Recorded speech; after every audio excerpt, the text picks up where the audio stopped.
আওয়ামী লীগকে বিচারের আগে নির্বাচনের সুযোগ না দেওয়ার ব্যাপারে জাতীয় ঐকমত্য কমিশনের কাছে দাবি জানিয়েছেন খেলাফত মজলিস। আজ শনিবার 22 মার্চ সকালে জাতীয় সংসদের এলডি হলে জাতীয় ঐকমত্য কমিশনের সঙ্গে সংলাপ শেষে সাংবাদিকদের একথা জানান দলটির মহাসচিব ডক্টর আব্দুল কাদের। তিনি বলেন, 166টি প্রশ্নমালা স্প্রেডশিটের 140টিতে একমত পোষণ করেছে কমিশন, 10টিতে একমত নয় এবং 15টিতে আংশিক ও 1টিতে আলোচনার প্রয়োজন রয়েছে।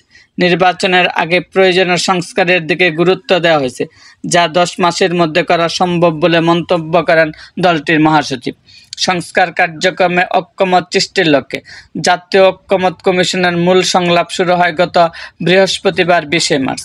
প্রথম দিন দল হিসাবে লিবারেল ডেমোক্রেটিক পার্টির এলডিপির সঙ্গে সংলাপে বসে কমিশন।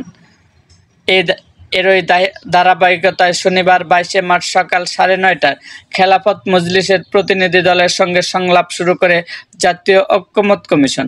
সংলাপে নেতৃত্ব দেন ঐকমত্য কমিশনের সহসভাপতি আলী রিয়াজ এবং খেলাফত মজলিসের মহাসচিব আহমেদ আব্দুল কাদের। এরকম আরও ভিডিও পেতে এবং রাজনৈতিক অঙ্গনের নানা ঘটনা ও ইতিহাস জানতে আমাদের মুক্তাগাছার ইতিহাস মিডিয়া ইউটিউব চ্যানেলটিকে সাবস্ক্রাইব করুন এবং পাশে থাকা বেল আইকনটি বাজিয়ে দিন।